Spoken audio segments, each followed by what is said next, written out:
Awesome. All right, guys. My name is Dr. Sharnael Sihon. Welcome to The Truth Matters. So happy and excited to have a new guest on our show today. Craig and I have been looking forward to this interview for quite a while. We have Jay Weidner here with us today. Woo. Legend. I'm so excited. We're going to talk about a lot of different things. We're going to talk about his show, Hollywood Decoded, and where that fits in with where we are now, which is pretty interesting season that we're in, obviously. We're going to go into some other things too, like Bitcoin, crypto, and that kind of information. But before we get going, definitely go to swiftfire.org and get on the newsletter. If you can get on the newsletter, then you know everything that's coming up and what we're doing, who we're interviewing, what shows, what interviews, what online events, different resources. It's a great way for you to stay plugged in, especially with all the censorship. And we never know when we're in Facebook jail or shut down. I'm a minute. Exactly. We kind of have we've been locked out so many times and we've had to start over with new channels. And so we're going to keep this language as free with censorship as possible so we can all stay here. But anyway, yeah, go there, check out the newsletter. And I am going to let Jay give us his version of who he is, what he's doing, and his bio, because I think he would know better than all of us. So, Jay, I'm going to give it over to you. Thank you so much for taking time to be with us today. I just think you're amazing. So, welcome. Yeah, well, thanks for having me. Well, I don't really like to talk too much about myself, so I think that's one of the reasons that people find me interesting because I'm my least favorite subject. But short track is weird kid, got bullied a lot, had to learn martial arts to learn how to defend myself. Like to read, didn't really like to do things that most kids do. But I did like nature and I did like reading, and I'd be out in the woods most of the time reading books and looking at nature. And then I was kind of didn't really know what I wanted to do. I was into photography, and then I saw the movie 2001: A Space Odyssey when I was 15, and it was my first religious experience, I guess. And I realized that I didn't want to do anything but make films. That was the only thing that interested me from then on. I bought myself a movie camera and just kept going at it. My advice to young filmmakers is to just keep going. Don't stop. If you're going to have a job, so get a job because it's expensive, but just keep going. I guarantee eventually you will get a payoff. But anyway, so then I went to Hollywood and wrote screenplays and worked on pretty crappy movies and was pretty much disappointed in the entire experience. I was there for 7 years, but the good thing about Hollywood was that that's where I discovered alchemy. And I discovered in a bookstore, a garage sale, where this old guy had died. He was like 90 years old, and each book, his wife didn't understand anything that she was doing. But these books, I had $20 on me. It was in the valley, and so I went to this garage sale and I found these books, and I was like, what are these? There was all these books by all these esoteric people, and they were hard copies, and they were just like expensive books. You could tell just by looking at them. And I said, how many? And she said, they're $1 each. I was like, what? And so I grabbed all 20 because all I had was a 20. I grabbed 20 books, and one of them was, they were all, I still have them back there. They're some of the most valuable books I've ever read in my life. You've probably heard of all of them. They're famous books esoterically. And went home and started reading them and got really frustrated with these books because I'd read Ulysses by James Joyce. And I mean, I thought I could read and understand anything. And I just could not understand what I was reading. And that irritated me. And so, but I kept at it, even though I couldn't understand what these esoteric books were trying to tell me. I grew up Catholic, and I couldn't just what they were saying is just making any sense. And then I was at Mendocino Beach in Northern California camping, and I had one of these books with me, Mystery of the Cathedrals by Fulcanelli, and the waves were rolling. I had a fire going, and I must have been just in that one place that you need to be. And I started reading, and the words just like gushed out of the page on me, and I got it over and over to the point where I was crying because I understood that everything that I've been told and taught was wrong, and it was all BS, and that all these ideas that you held so firmly and argued so eloquently for were all wrong. And then my mind was blown. And later, right after that, I had a very shamanic experience in which I was told I had to quit working in Hollywood, that it would destroy my soul. And I realized now it would have. As my friends that I left behind, that's what happened to them, usually through sex or drugs or both. And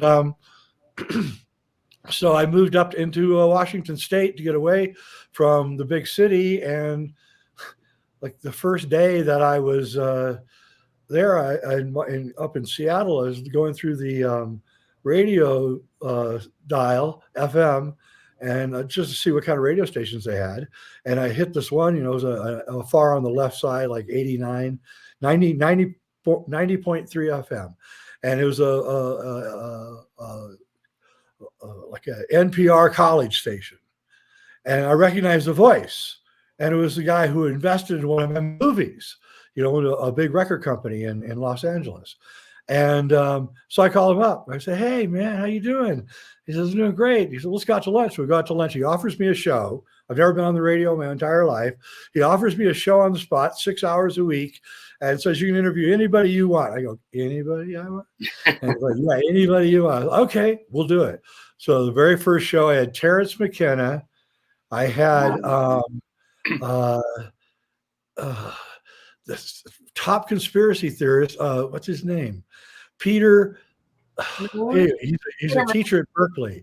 I can't remember his name now. He's an elderly fellow now, but I had him on, and I'm talking about the Kennedy assassination. I had Terrence talking about shamanic mushrooms and psychedelics, and then the third one was even crazier.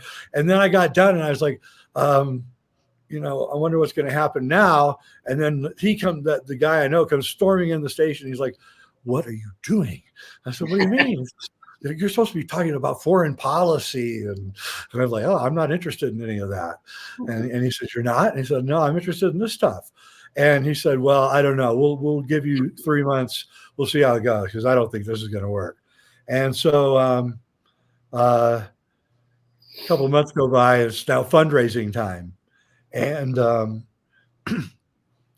I make more money for the station in my little 6-hour slot than all 168 hours in a week. Yeah, 162 hours made. So we made more in my slot than all the other people that were raising money for the station during that week, the first fundraiser. And then I knew that I was on to something.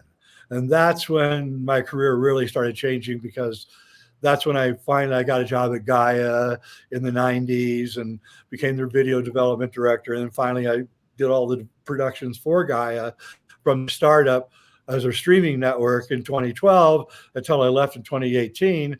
And I'm not bragging, but I did the kind of the groundwork on all of this to find out through this radio show, to find out what people like, poking a stick at them, seeing what they liked. And so when I got to hit the ground running, and I knew what they wanted. They were hungry, and they were hungry for esoteric information. That's all they wanted, and the truth. And so, I used my filmmaking skills and that knowledge to pretty much create Gaia, and I produced all of the programming myself for 4 years and chose all the content myself for 4 years. And I had strict rules: no politics.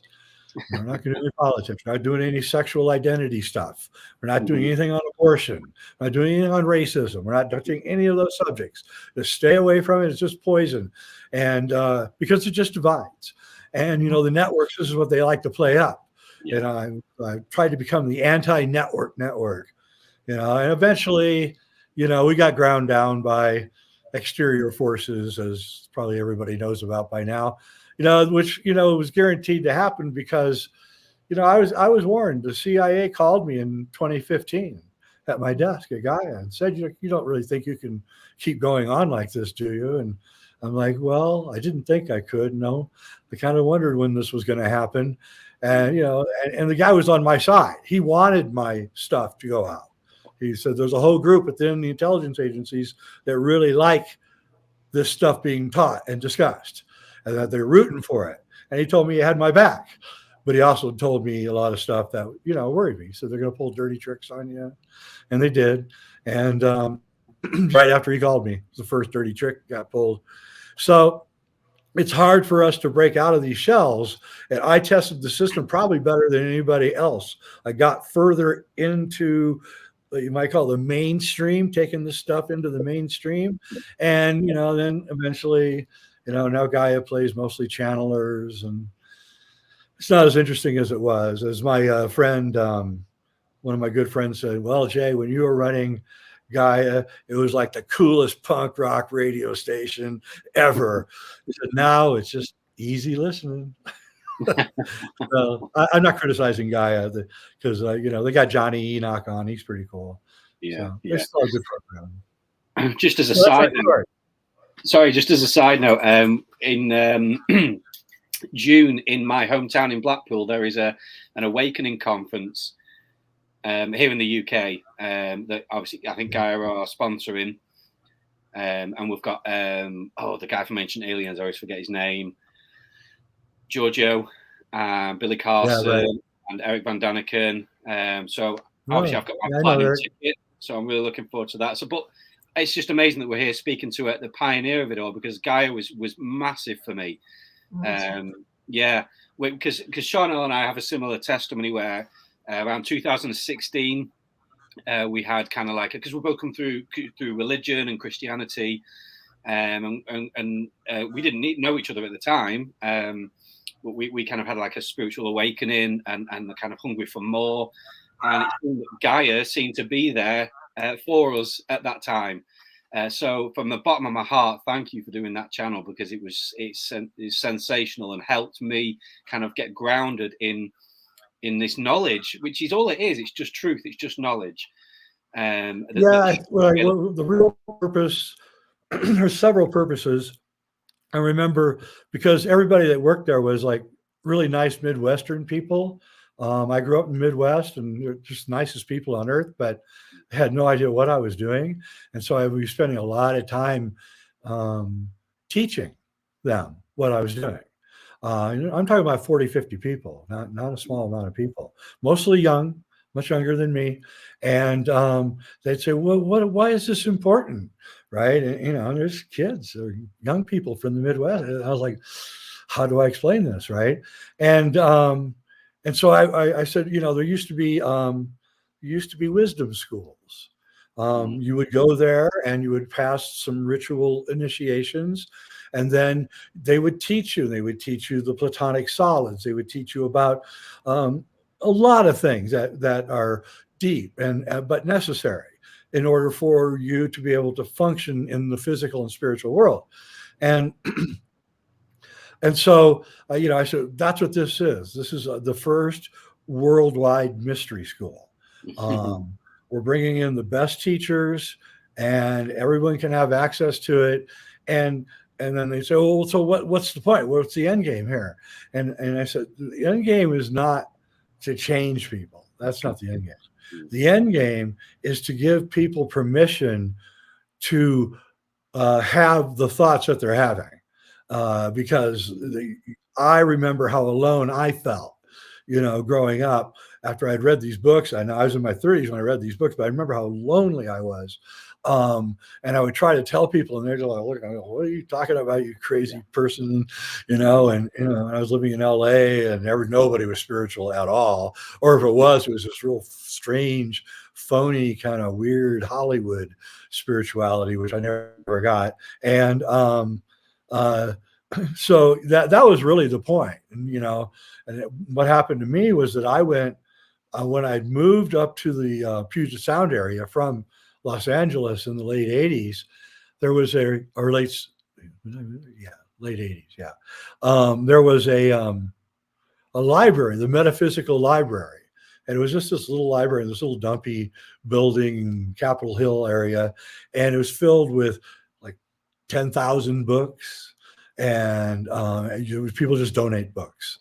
So a lot of elderly people died and left their collections. And so I joined it, and it was just like mind blowing. And then I finally met a community. And so through that library, I met people who thought like me. And then that made me so happy that there were other people around who had the same kind of very odd way of looking at the world that I had, and that I felt like I had family. And then I realized that through my radio show and then later Gaia, that I could create that on a wider basis and give people the right to now think that thing that they're thinking, I can actually tell my mom and dad or my kids or whatever, my wife, oh, well, I have several past life memories, and everybody freaks out. And but it's also, and I knew this would happen when I started it in 2012. It's now 10 years. My 10th anniversary is coming up here in 2 weeks. I knew that it would change the landscape. I told my friend Cliff High right before I started, I said, "You watch, buddy. You keep your hand on the wrist of people and know what the heartbeat is, and you're going to be watching this more than anybody. I'm going to change this whole thing. All the dynamic is going to change before this is over." He's like, no, well, yes, it will. You watch. And now he finally says, "Oh yeah. I admit there are people, the language has changed now. People are talking much more openly about things that they would never discuss before. And if I die and that's my only accomplishment, then that's just great. That's exactly what I wanted." Mm-hmm. Well, and I think that I love that the way you say it is giving people permission, because I think within so many communities, there isn't that permission to even think for themselves. It's like, no, you just think the way we think and you do that. Okay. Like, be quiet. And what Not interested. Yeah, it's like, how do we grow if we don't have the courage to look beyond what has been fed to us? I see all these books behind you. It looks like you definitely read, and I know from watching your shows, especially this last series that I've been watching with the Hollywood Decoder, you read a lot. You mentioned all these books, and if you saw, I have bookcases in every room. I'm constantly reading 5 to 10 books at a same time. Like, people are always like, "What are you reading right now?" I'm like, this. It's like constant. But yeah, I do that too.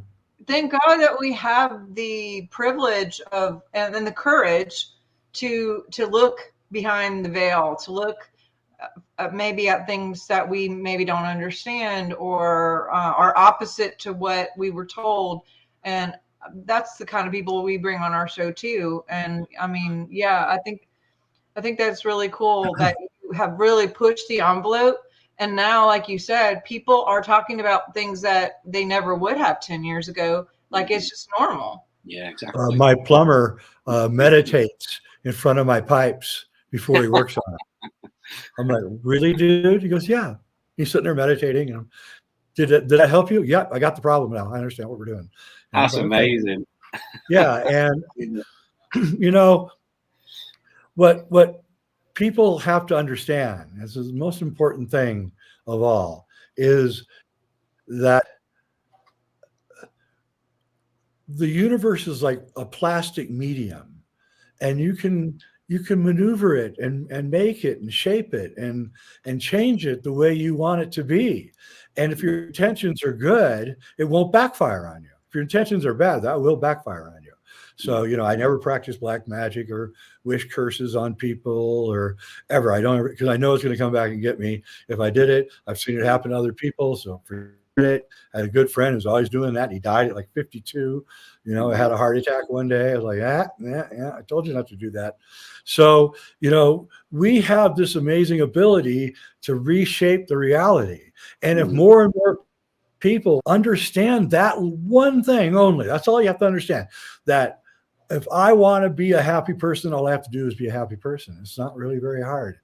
And you take pain and you turn it into something else. You turn it into an and you take your struggles and you turn that into a learning experience, and you make every day like this, like a quest, like you turn it into an adventure, and then that way you're not caught up in the fragility of the world right now. You know, I went to Costco yesterday.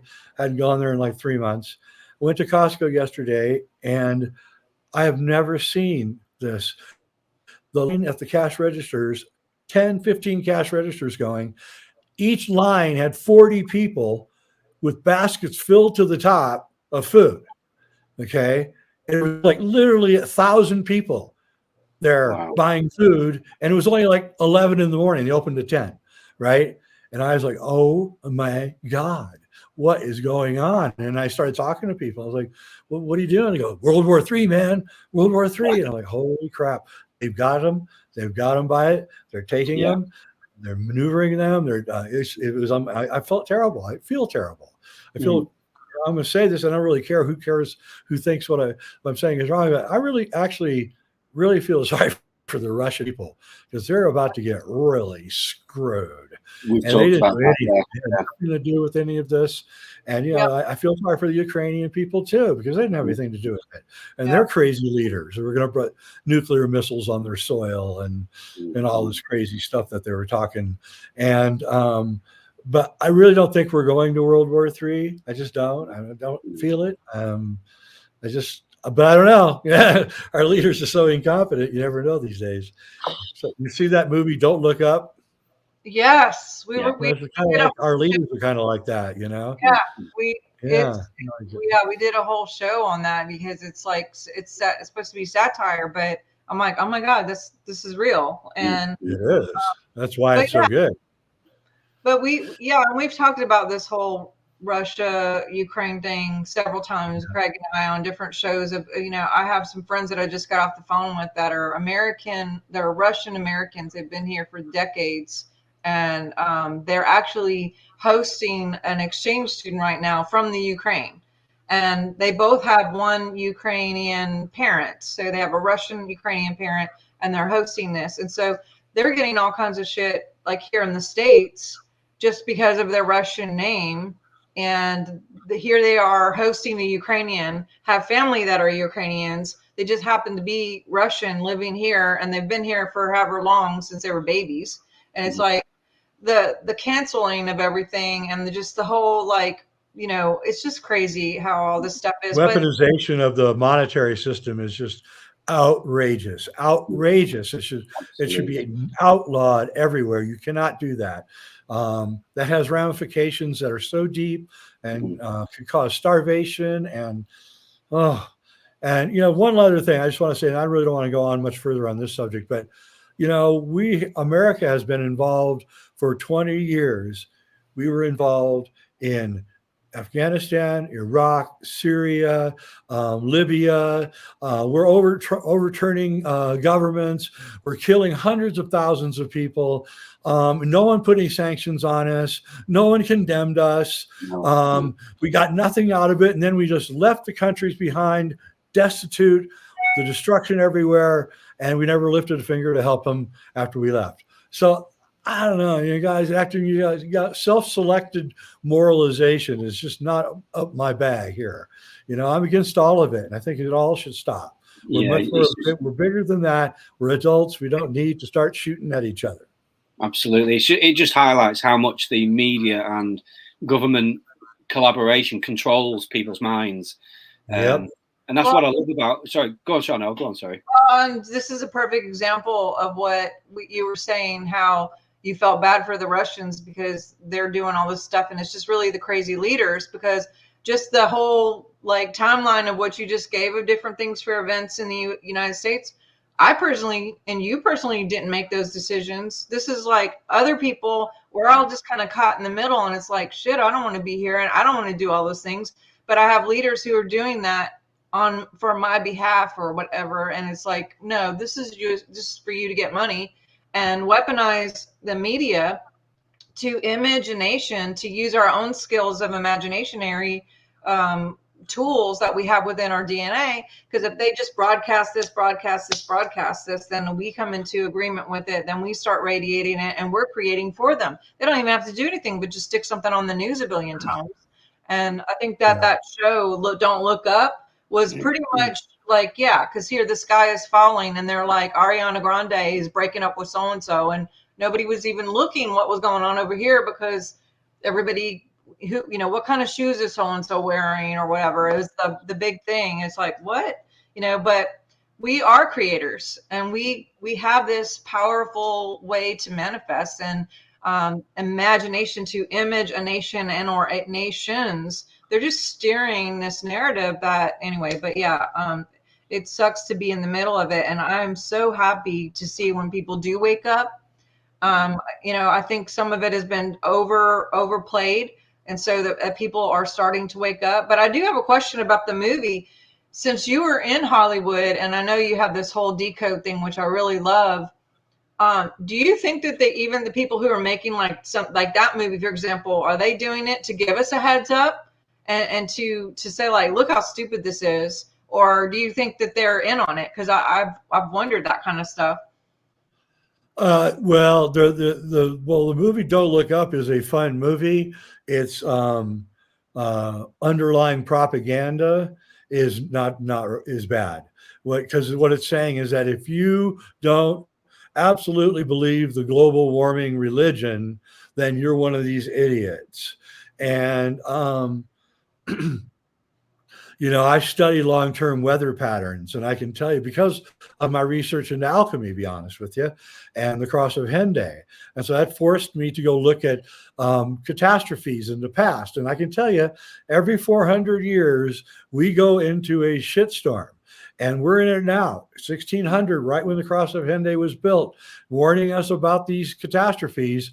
That's when we started the last one, and we're going into the next 400-year pattern right now, and all sorts of cosmic rays are coming in because they don't have the electromagnetic field to buffer we don't have the atmosphere either to buffer, and so all this stuff suddenly coming in. And if you look at the history of, say, media of Europe, 1600 to 1750 or so, when it finally started ebbing off a little bit, and the cold started going away, and the mini ice age ended. If you look at that time period, all sorts of weird stuff happened. Whole villages would go completely mad and kill each other. And they would find villages where everybody was dead. They all murdered and hacked each other to death. They would find there were what's called the dance craze of Europe, where a woman would walk out into the street and do this kind of herky-jerky dance, and then pretty soon a couple more women would join, and pretty soon 30 or 40 women would be out dancing for hours and hours, and villages that never talked to each other had this happen all over, as if there's like some kind of cosmic rays getting in and causing a little bit of a madness to happen, is what I'm thinking. And when I look out the world and I realize the cosmic rays are once again with us, and I see the people kind of losing their minds, and I have to wonder if this is what's going on. Is we're literally going into a time period of just utter craziness. And with nuclear weapons, it's one thing in the 1600s to go into it, but with nuclear weapons and food going away quickly and lots of stress on all sorts of environments, we're heading into something that we've never seen before. And it's jaw-dropping. And every day I'm more and more blown away by what I'm seeing on every level. I mean, I just sit up on my mountaintop with my internet, my shortwave, and bouncing all day long from thing to thing in between doing gardening and stuff. And, people say, well, what do you think's going on? And I say, you don't want to know, it's like, it's too crazy. So, we're moving into, we're moving to a place where we have to make a choice. And the choice is between transhumanism and the natural world. Yes. And, I live a natural world life. I eat my own food and I raise my own animals, and I have a very sacred place where I live, and I know a lot of you don't have that. But the world that they're offering us, the world that's coming at us, everything in that world is on the wrong side of history. Okay. So let's just imagine that you live in New York on the 8th floor of your apartment building, and you've got an electric vehicle. How are you going to charge it when you get home from work at night? You're going to put an extension cord down the 8 stories? They're not thinking anything through, is what I'm saying. Right now, if you built 300 nuclear power plants on this planet right now, started it right now, and after you got all those plants done, you still would only be producing about 25% of the electricity you're going to need for an all-electric world. That's 300 nuclear power plants. All you have to do is just do the math and figure it out. It's not possible. Everything that they're doing is on the wrong side of history, and it's weird. It's weird. I have a lot of Latino friends and relatives, actually, too. And I've noticed that they've all gone conservative in the last 3 years. And I'm really perplexed by the whole thing. And so I was at one of their gatherings, and I started asking them, what you used to be kind of liberal, and suddenly now you're like conservative and talking about voting for a Republican. Like, what happened to you? And they go, well, I tell you what, every time I see them say something for the transsexuals, I turn into a Republican. And I thought to myself, wow, that's interesting, because they're so Catholic. They find this thing so an affront. And so, again, are they on the wrong side of history? Over and over, I think they are. And when you're on the wrong side of history on every single subject, how does this end? Because they're forcing this world on us. They're forcing a world where, okay, if you tell Russia that you don't want their oil, their natural gas, their fertilizer, their wheat, their uranium, they're just going to sell it to China. So you're going to lose because you're doing it, and you gave your enemy all of it. So who are these people making these decisions? And they're on the wrong side of everything they're doing, and they're on the wrong side of common sense. And so we're now reaching that point where the wake up has gotten so big that it's going to overwhelm the normies very soon. The normies are scared right now. They took they took that, and now they find out that there's 9 pages of adverse effects from the Pfizer report. A lot of them got sick. I have a neighbor who got it and had a heart attack that night. I have another friend who got it, had myocarditis 2 days later, and I don't have the heart to tell the poor guy. He's only 42 that you got a 5-year life sentence there, buddy, and you're going to die. It kills you. It's a death sentence. But I have the heart to tell him, and I don't know if he knows it or not, but I'm not going to tell him.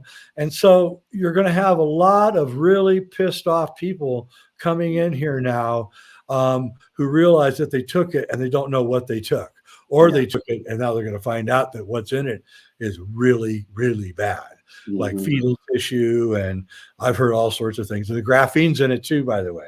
I don't care what it says. So that's going to force a cultural civil war, this choice between transhumanism and the natural world. And we're going to, one side is going to go out to the natural world, which is happening right now in a big way because of all the crises. It's happening where I live in a big way. And people are really taking it seriously, growing their own food, and it's fun to watch. And I can give you a lot of advice because I've been at it for 20 years. So, but the thing is how they're going to foist the transhumanism on us, and that's what we have to watch now for. Because that's their next gambit is. And I don't know if it's 5G. That's probably just part of it. But the thing is that technology doesn't always give what you think it's going to give to you. And it frequently backfires. And so I look at this, and I think something's going to backfire for the transhumanists, and it's not going to go well. I for the life of me, they tell me that cars and trucks are going to drive by themselves.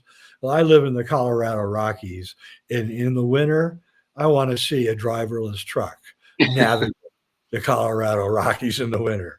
That I want to see, because I've got a high IQ and I can barely do it at 20 miles an hour. So, I don't believe I think there's fantasies. We're being fed a lot of fantasies of the electric world and no gasoline. But if you actually add up, do the calculations and add up how much it costs to make an electric car, how much it costs to make a solar panel, hauling it, and everything that you have to do, you'll realize in the end, it's actually easier to just drive gasoline. It's safer for the environment because you're not really getting that much out of it. On top of that, electricity, if you buy electricity right now for your car, it's about it's almost the same price as gasoline. So, I mean, there is no benefit to what they're doing. It's not going to help the air. It's not going to help anything. And what it looks like more like is that they're leading us into some kind of suicide, some kind of mass suicide, where we make all these mistakes because they really weren't on the wrong side of history. They were leading us astray. And they do it on a number of different fronts. And when we saw weaponization of the financial system through the truckers and through the Russians, then the whole thing opens up and you see where we're going here. And I would take my money out of the bank. I would not trust the banking system. They're going to really freak out when Bitcoin starts taking off. Yeah, well, just to, if you don't mind, I'm really interested in this transhumanism kind of agenda. I've been watching this for many, many years. In fact, it was Gaia that really put me onto it, because it made me realize that they've been trying to dehumanize us for a good few decades now with regards to gender identity and those things. And what they do is they appeal to our better side as if we're being compassionate to people that have maybe gender issues, which, if people are having an issue, I wish no harm to anybody. However, I don't either. Like you say, they've weaponized our own compassion. And also they failed to teach us because they don't know. But if you study alchemy, they're quite explicit that sex and gender are separate issues, that there are 4 sexes and 2 genders, and each gender has 2 sexes. There's the man within the man and the woman within the man. There's the woman within the woman and the man within the woman. So there's 4 sexes, not 2. And in alchemy, everything breaks down into 4 aspects of reality. And so when you understand that, then you understand, oh, well, of course there's 4 sexes. Why am I getting upset if that guy wants to wear a dress? He's a woman inside a man. So what? I don't care. And so I don't care. And I mean, if they look a little silly, if they see a 6'4" guy with huge muscles wearing a dress and thinking he's a woman, but that is his issue. And he probably is truly a woman within a man. And I've talked to them and they are, and they'll admit, I've got a woman inside me and there's nothing I can do about it. That's the way I think. And same with men within the women. Right now our rulers across the West are mostly men within the women. They're women that operate with that male inside. So either Kamala or Hillary or Merkel or what's her name in New Zealand, and the males, by the way, are all women within the men, like Trudeau and even Biden, even Trump was a little bit of a woman within a man. He was a little bit, the way he cared about his hair and things, like men within the men usually don't give too much of a crap about their appearance. You accept me like I am, I don't really care, but the women within the men are very concerned about their appearances. And it's all right. But if we only teach us when we're 5 years old, if there's 4 sexes, then all the confusion dissipates. But, you don't want to do that, because then, you're going to have confused little kids running around trying to figure out what they are, And Yeah. I have a neighbor girl who turned 12 and declared herself a lesbian. And then when she turned 14, she declared herself straight. Then at 16, she was a lesbian again. And at 18, she got married to a man. So it's like, okay, I can handle it. And I was fine with it the whole time. The parents were freaking out, but I was like, that's cool. Yeah, sure. So yeah, we're not being taught a lot. I think that's a lot of the issues. And transhumanism is, so Rudolf Steiner, one of those books was a Rudolf Steiner book that I got. Rudolf Steiner talks about the 3 spiritual ages. There's the age of Christ consciousness, which is then superseded by the age of Luciferian consciousness, which is then superseded by the age of Ahrimanic consciousness. And right now we're moving from the Luciferian to the Ahrimanic. And Ahriman is technology and AI. It expresses himself, whatever it is, through this form. And so the Christ consciousness people were teach love and compassion and forgiveness, and we're living in this world, but we're not really part of this world, and we die and we pass on to another world, and then the Luciferians came along around 1600 with the Renaissance and the Reformation, and that was beginning of the Luciferian, because Luciferian isn't the devil laughing and all that. The Luciferian is this idea that we can perfect the world. It actually is an alchemical idea, but they misinterpreted the alchemy. Alchemy is through spirit you can perfect yourself, but they thought it was through physical matter that you can perfect the world, which you can, by the way. But so the Luciferians created science and technology and made a pretty cool world in a lot of ways. We wouldn't have this show if it wasn't for the Luciferian technology. But as Steiner points out, Luciferian technology will evolve into Ahrimanic control. And that's where we are right now. So Ahriman is this Zoroastrian god that Steiner picked because of his proclivities. And his proclivities are ultimate control, use technology to control every aspect of your citizens' lives, from their thermostat to the calories they take in, to what they're eating, to the whole. And we will be vegetarian, by the way, very soon here. We're going to outlaw meat very soon. So, so Ahriman is, Steiner said that he would emerge at the beginning of the 3rd decade of the 2000s. So that would be 2020 would be beginning of the 3rd decade. So COVID and all of that entered in exactly when Steiner predicted that the Ahrimanic forces would begin to emerge.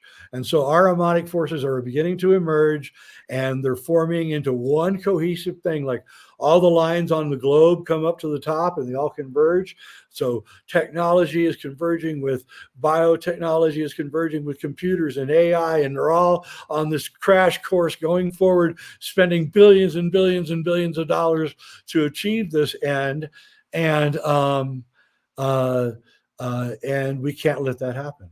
We can't let that happen. We need, what we really want to do is we want to create a world where we get rid of all our crappy architecture and we replace it with sacred architecture. We want to change the way we teach ourselves and our kids. We want to live in nature. We want to immerse ourselves in nature. We cannot find ourselves except through nature. That's what's so great about alchemy. Alchemy is a combination of nature, spirit, and science. And it has a scientific aspect, and that's the life we want to live. We have to understand there's this ether all around us, this invisible energy, and we need to consume that energy. If we learn to consume that energy, we not only get extended lifetimes, but we don't need to eat as much food, and we're in a happier state, and we can create communities based around these new values that have to be created now. And we have to reject transhumanism, not technology though, just transhumanism. We want to take our computers into the woods with us. You know, we don't want to leave them behind. We're not that stupid, but we just want to use those technologies to our advantage, not to live in the metaverse all day long. But when we see a flower or a plant we don't understand, we take a picture of it, put it on our computer, and 3 seconds later we find out the entire genome of the plant and everything. That's what we want our computers to do, and we control the information. Information doesn't control us. That's what Zuckerberg wants to do with the metaverse, is to control us through his propaganda metaverse, and we can't let that happen. In fact, this is the hill to die on, in my view. If this is a battle and this is a war, this is the hill to die on.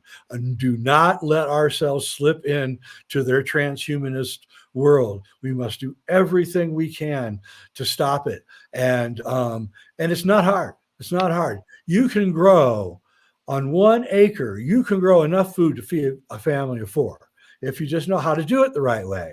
And I'm not talking backbreaking work. In fact, hardly any work is needed. I'd hardly work at all.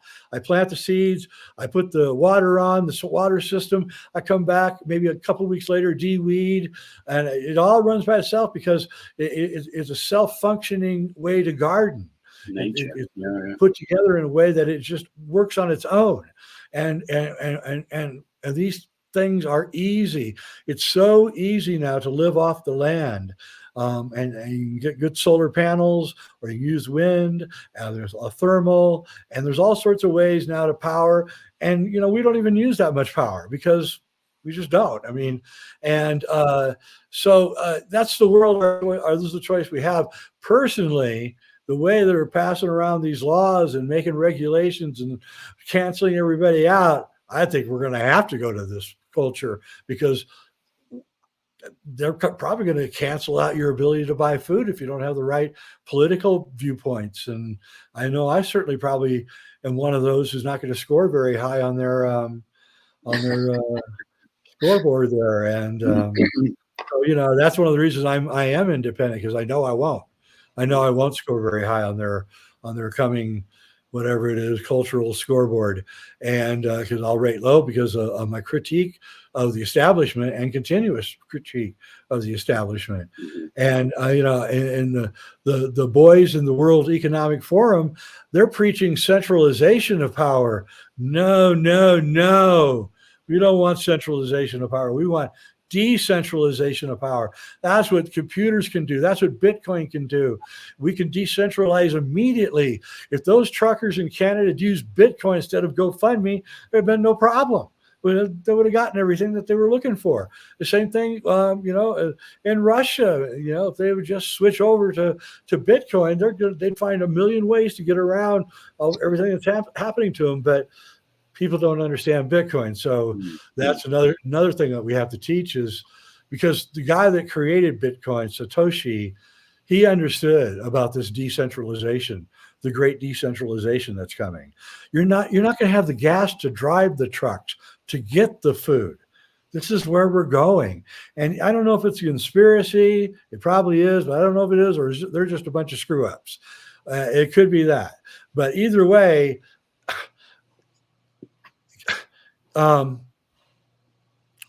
there's so many ramifications of what they're doing. So they create this world where they give women power, and that's great. Fine. I want women to have all the power that they want, as long as they use it right. Okay. But when women got really good jobs, and they all got a lot of really good jobs right now, they are no longer interested in getting married and having kids, or they want to marry someone up. And that gets really hard when you're making, six figures, $400,000 a year, it's hard to find a guy who's making $600,000 a year, right? So you get the bum who lives in your house off of you. You don't want that. So women are eschewing men, and men know it. And a lot of young men complain to me about how they can't get dates and nobody wants to date them. And these are strong, smart, handsome young men that can't get dates. You're like, really, dude? In my day, you would have scored like every week, right? And what's happening is that if you are a 25-year-old young man and you realize you're not going to ever get a woman, you're never going to have a wife, you're probably not even going to have a girlfriend, you're certainly not going to have kids, and you come to that realization, which is what they're coming to right now. Guess what? You're not going to work. You're not going to get a job. You're not going to drive trucks 60 hours a week, suffering in that kind of environment. The only reason that you do that is for your wife and kids. That's how men are. Men are they sacrifice a lot for their loved ones, but if they don't have any loved ones, then they're not going to do it. So you're going to have a whole generation of young men that aren't going to go to work. They're just going to work in the pot fields in the fall and make $15,000, $20,000 a year, and then live off in their mom's basement playing video games for the rest of the year. And that's what's going on. So you can see how the world is going to fall apart here because of what we're doing. We give power to one group, and that detracts power from another group, and that doesn't have to be at all. But that's what we're always playing, a zero-sum game in our society, which for people who are enlightened, it really becomes an irritating thing because people are getting hurt when they don't have to. And so, I think that as the world falls apart, though, these super jobs that all these women have are also going to disappear. And so I think you're going to see a great rejoining of a family and tribe soon here. I think it's going to be very important to find your tribe. If you don't have one, get on the friggin' internet and find people in your area that think like you do. Go to the park and meet them and have coffee with them and talk and get to know. And then what we do is we have radios that are on 24/7, and everybody in our tribe has a radio. It's on 24/7. Anybody has any problem at all, it's like, hey, this is Jay. I got a fire. Or, the water's flowing in my basement, or there's an intruder in my house, or whatever, right? Because you can't rely on the police anymore either. So, and I'll have, 15 cars pull up into my driveway in like 5 minutes. Mm-hmm. So that's kind of how we have to do it from now on. We have to create our own tribes and our own police forces and our own groups to watch each other. We trade food.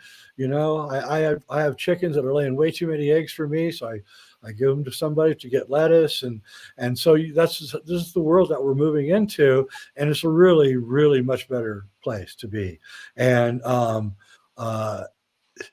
it could actually be a complete bifurcation of society, where we have people lost in the metaverse all day long, and then there's people that are living in the natural life. But the thing is that the people living the natural life are eating better food, they're getting sunshine, they're getting fresh air, and then the other people are living in their apartment eating junk food and getting really fat. And so either way, we win, I think. I really do. What you just said there reminds me of the Ubuntu movement. Michael Tellinger. Yeah, That really sparked something in me, that a moneyless society, like you say, rooted back in nature, community, local communities, like you say, decentralization of power. I mean, Brexit over here was massive because that was a big hit to their centralization agenda. But with regards to sort of the transhumanism thing again, we talk about sort of awakening to our spirituality and our sort of spiritual abilities. What I think is, or see if you agree, that technology, basically, they're trying to replace what we can inherently do and has been shut down in us with technology. Do you think that there's a capacity for, as our DNA is kind of being activated and awakened, that we will actually not need a lot of the technology that they're offering, because we're going to be able to do things through consciousness and energy and vibration. Yeah, that's the world that I want to build. Yeah, I want to build the world that uses etheric energy and our own innate psychic ability. And at the Lindisfarne in Scotland, they had what were they? Tomatoes the size of small pumpkins, and they were asking the spirit, the devas for help, and they were getting it. And we do the same thing here on our little ranch or little farm. We ask for the spirit guides to help us, and that's what you have to do. It's a completely different way of life than the way of life that. And what's interesting is when I have normies come visit me, and I don't have very many normies that I know, so. But when normies come visit me, they're really kind of standoffish at first.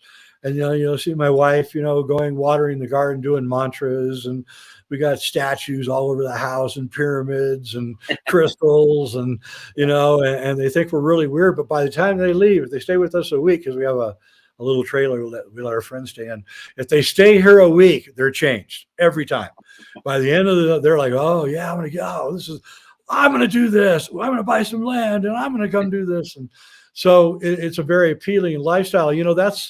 That's the thing, is the way to win this thing is to create a lifestyle that becomes so envious that everyone wants to go live it.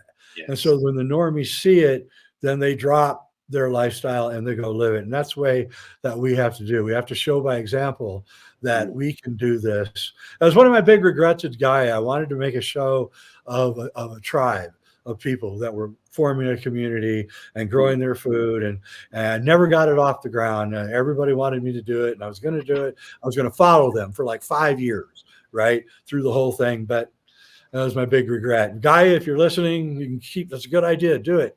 Teach people how to milk cows and raise chickens, and actually, we don't know. They don't know. People just don't know. And I had to teach myself. I have books. A lot of my books are how to raise cows, how to raise chickens, how to grow stuff, and so we're at that point now where things are going to start happening that we've never seen before, and it's probably better to hunker down right now and not travel too much. I wouldn't want to get caught 200-300 miles away from my house without a way to get back real fast.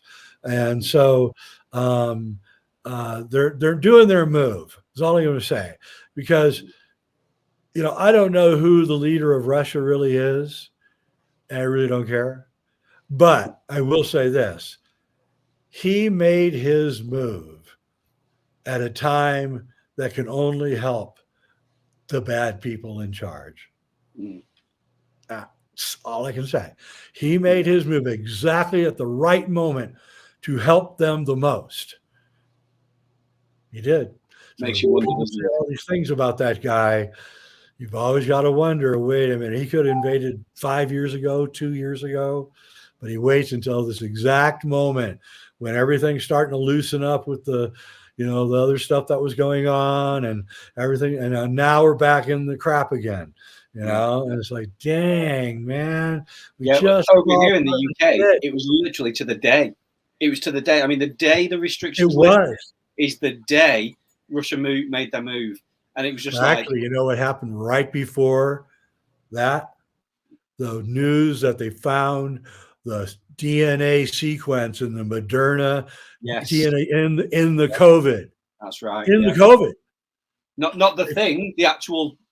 They found patented Moderna DNA. The 2 weeks before that, the Moderna CEO sold all of his stock, $400 million, deleted his Twitter account. All right. That's what you do when you're trying to run away from a crime, by the way. And then I predicted on my Facebook, I put the article up that they'd done the CRISPR technology and they'd found the patented DNA. And I said right that day, I said, you watch, this will go away tomorrow. And the next day Russia invaded and it was over. Whoa. Yeah. Whoa.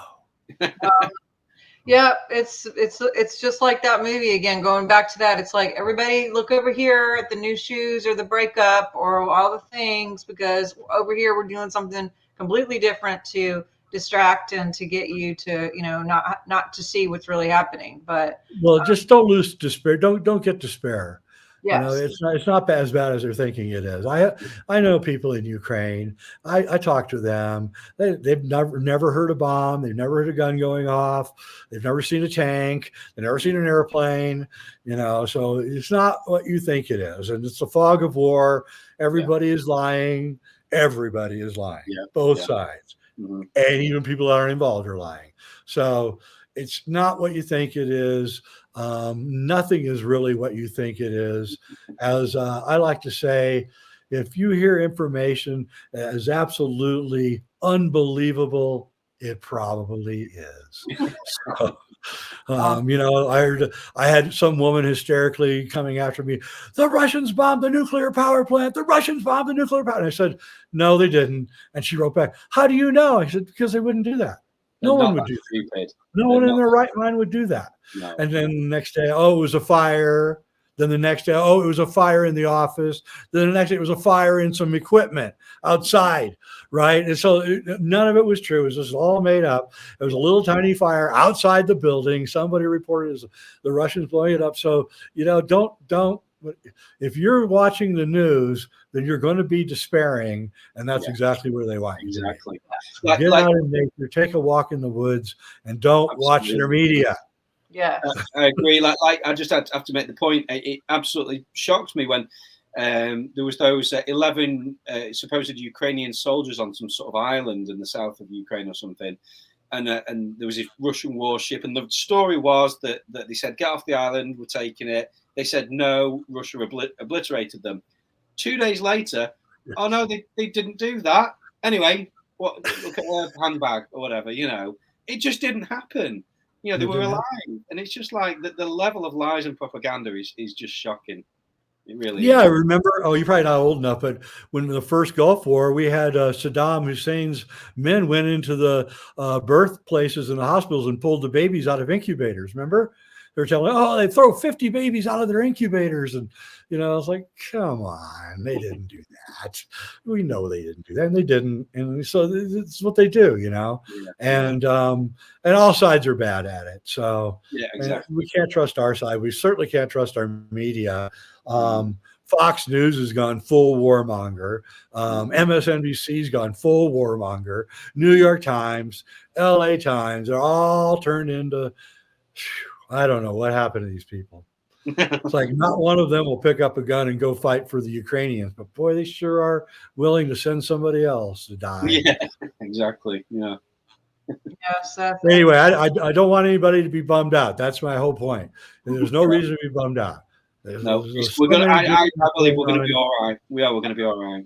I think the way to not be bummed out, and we'll end with this, is to do what Jay's been saying and what we've been saying. Is like get back your own authority, get back your brain, do your research, grow your food, find your community, find your people. Because if we can find our people and we can, do the bartering, the trading, the learning, the educating, the understanding, then we won't be relying or dependent on all of these things that could put us in a bad place of having to be dependent and getting back our own dependence, our own sovereignty. And part of that sovereignty is kind of cutting off some of these vehicles of information or disinformation or misinformation, and finding some places that are going to actually present the truth.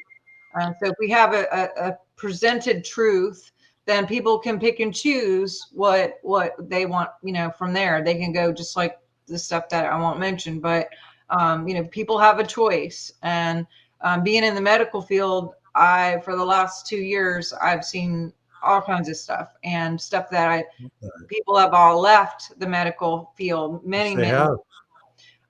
So that was, to me, an overplay that caused a lot of people to wake up. And, all of these things, although they're meant for bad and they do bad things, and there's all these side effects and different things mentally, emotionally, physically.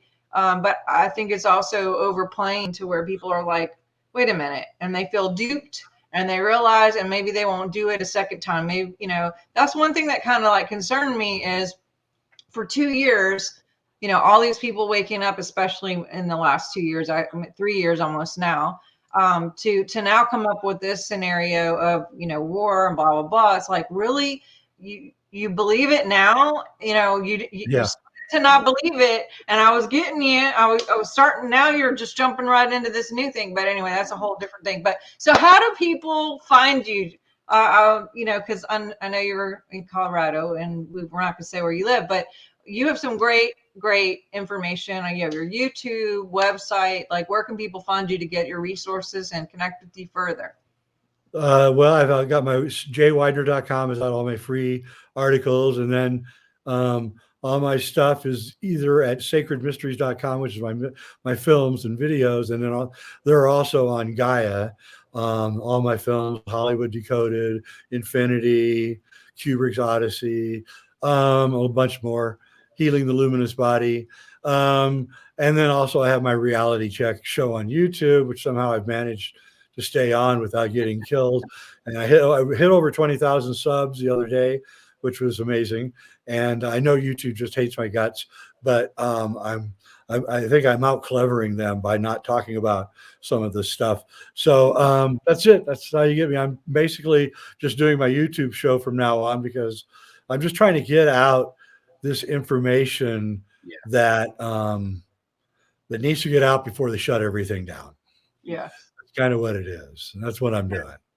Well, we're very happy that you're doing this, and definitely pioneering for not just us, Craig and I personally, but all the people who watch. I mean, there's so many people who have had mass awakenings since you had Gaia and started all of this, and the radio show. So, I mean, really, this is what you are born to do, is to really cause the conversations and to present the information. And that's kind of what we're doing without trying to be like you, but we were just like doing it in our own world, and then we found you and we're like, look, he's doing it too. So that's right. Well, we want to get as many babies to be born, to start their own communication, and have it be massive and overwhelm them and flood the normies, and you have a beautiful cat.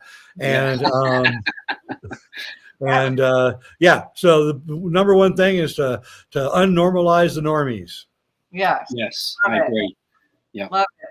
Well, Craig, tell us where you are, and we'll close.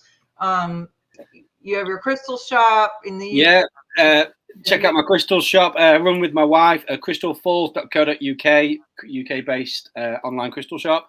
I'm a drummer in a band called Nth Ascension. Prog rock, if you're into that sort of thing, again, feel free to check us out. Find me on Facebook, where if I'm not banned, I speak my mind.